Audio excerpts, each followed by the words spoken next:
ಚರ್ಚೆ ಮಾಡೋಣ. DCM ಅವರು ಪ್ರವಾಸ ಕೈಗೊಂಡಿದ್ದಾರೆ ಸರ್, ಪಂಚಾಯತಿ ಮಟ್ಟದಲ್ಲಿ ಪ್ರವಾಸ. ಪಾಪ ಭಾಳ ಈಗಲಾರು ಒಂಚೂರು ಶ್ರಮ ಆಗಲಿ, ಈಗಲಾರು ಚನ್ನಪಟ್ಟಣದ ಕಡೆ ಗಮನ ಇಟ್ಟವರಲ್ಲ, ಕಂಡುಬಿಟ್ಟವರಲ್ಲ, ಸ್ವಲ್ಪ ಒಳ್ಳೆ ಕೆಲಸ ಮಾಡಲಿ.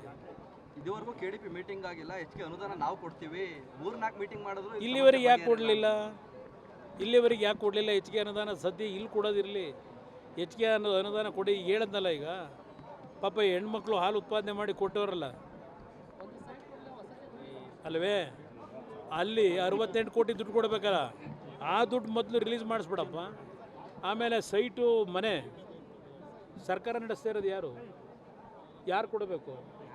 ಈ ಸೈಟು ಮನೆನ ಶಾಸಕರು ನಾವಿಲ್ಲಿ ಕೊಡ್ತೀವ? ಸರ್ಕಾರ ಇವತ್ತು ಅಲಾಟ್ ಮಾಡಬೇಕು. ಸರ್ಕಾರ ಈಗ ಮನೆಗಳನ್ನ ಇಂತಿಂಥ ತಾಲೂಕಿಗೆ ಇಷ್ಟು ಕೊಡ್ತೀವಿ ಅಂತೇಳಿ ಸರ್ಕಾರ ಘೋಷಣೆ ಮಾಡಿ ಅವರು ಕೊಡಬೇಕು ದುಡ್ಡನ್ನ. ನೀವು ದುಡ್ಡು ಕೊಡದೆ ನಾನೆಲ್ಲಿಂದ ತರಲಿ? ಕನಕಪುರ ಮಾಡಲ್ ಮಾಡ್ತೀವಿ ಅಂತ ಹೇಳಿದ್ರು. ಕನಕಪುರ ಮಾಡಲ್ ಮಾಡ್ತೀವಿ. ಅಯ್ಯೋ, ಬಿಲ್ ಯಾವುದು ಬೆಟ್ಟ ಗುಡ್ಡ ಇಲ್ಲ ಸದ್ಯ. ಇಲ್ಲಿ ಸಿಕ್ಬಿಟ್ಟಿದ್ರೆ ಅವು ಎಷ್ಟು ಪರ್ದಾಳ ಕಾಣ್ತಿದ್ವು. ಬನ್ನಿ JDSಗೆ ಉಳಿಸ್ಕೊಳ್ಬೇಕು ಅನ್ನುವಂಥ ಒತ್ತಾಯವನ್ನ ಮಾಡ್ತಾ ಇದ್ದಾರೆ ಸರ್.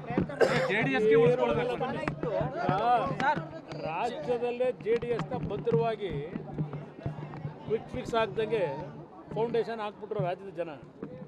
JDSನ ಮುಗ್ಸೋಕ್ಕಾಯ್ತದ? ಲಕ್ಷಾಂತರ ಜನ ಕಾರ್ಯಕರ್ತರಿದ್ದಾರೆ, ಅದ್ರ ಜೊತೆಗೆ ಜನರ ಆಶೀರ್ವಾದ ಇದೆ. JDS ಇವ್ರು ಯಾರು ಏನೂ ಮಾಡೋಕ್ಕೆ ಬೇಡಿಕೆ ಇದೆ ಸರ್. ಚನ್ನಪಟ್ಟಣವನ್ನ JDS ಪಕ್ಷಕ್ಕೆ ಉಳಿಸ್ಕೊಳ್ಬೇಕು ಅನ್ನುವಂಥ ಒತ್ತಾಯ ಇದೆ. ಯಾಕೆಂದ್ರೆ ಕುಮಾರಸ್ವಾಮಿ ಅವರು ಸೂಕ್ತವಾದ ನಿರ್ಧಾರ ಮಾಡ್ತೀವಿ. ಏನಿಲ್ಲ, ನಾವು ಎರಡೂ ಪಕ್ಷಗಳು ಕೂತು ಅಂತಿಮವಾಗಿ ಒಮ್ಮತದ ಅಭ್ಯರ್ಥಿ ನಿಲ್ಲಿಸ್ತೀವಿ.